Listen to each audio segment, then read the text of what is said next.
This video will look at reference drawings, how to add and convert them from DWG format, and how to add them into your project. To help speed up the conversion into Vertex BD, if you have a DWG or equivalent format drawing and need to bring these in as a reference drawing to draw your project directly over, it is necessary to first bring in the drawing by dragging the content from its location. You can then choose the DWG conversion process, choose Default and click OK. The DWG will then open in BD. However, in order to prevent the DWG conversion process running every time you open the project, we should save it in the Vertex proprietary drawing format .vxp. To do this, go to File, Save As. With this being used as a reference drawing, it is advisable to save it directly into the project so that if transferring the project elsewhere, it will remain part of it. First, we go into the shared folder, into projects, and then into the project itself. If we create a new folder in here and call it Ref, BD will automatically open this location when adding in the reference drawing. Now enter the file name, change save type to .vxp and click Save. We can now proceed with putting in the reference drawing. With the Modeling tab active, hit the Reference Drawing menu and go to the Reference command.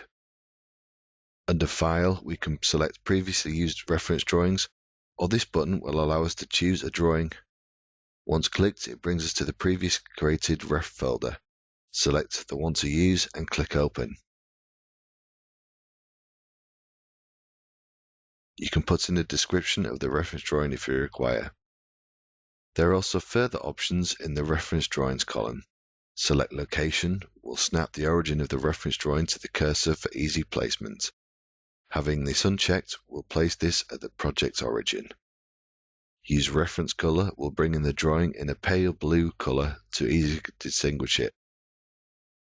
You can also control which drawing layer the reference drawing will use, if different from the default. Freeze Reference Drawing will save a local copy to the project so that any changes made to the original drawing are not changed within the project.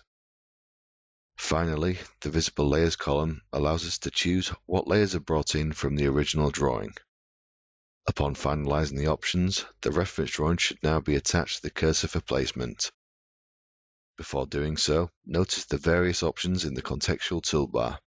For example, the K button for altering the scale, as well as options for rotating and mirroring. We can then place the drawing in the required location.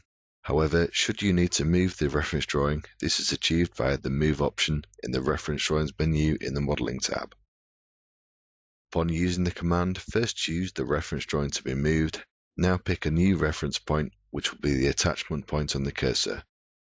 Now simply relocate the drawing. With the reference drawing in place, we can now begin setting up our wall attributes, which will be the next video in this series. Thank you for watching.